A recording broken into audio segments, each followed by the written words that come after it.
Hi friends, welcome to delta news. ప్రభుత్వ పాఠశాలల్లో అందిస్తున్న మధ్యాహ్న భోజన పథకాన్ని పౌర సరఫరాల శాఖ మంత్రులు నాదెండ్ల మనోహర్ గురువారం ఆకస్మిక తనిఖీ చేశారు. తెనాలిలోని చెంచు రామానాయుడు హై స్కూల్కి వెళ్ళిన మనోహర్ మధ్యాహ్న భోజన పథకాన్ని క్షుణ్ణంగా పరిశీలించి విద్యార్థులను అడిగి తెలుసుకున్నారు. ప్రభుత్వ నిబంధనలను పాటిస్తూ నాణ్యమైన భోజనాన్ని మెనూ ప్రకారం విద్యార్థులకు అందజేయాలని చెప్పారు.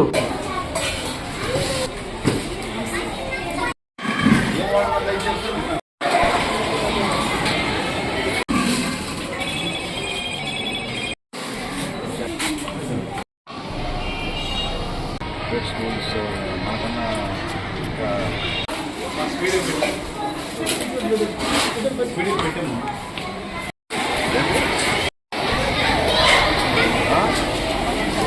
లేకపోతే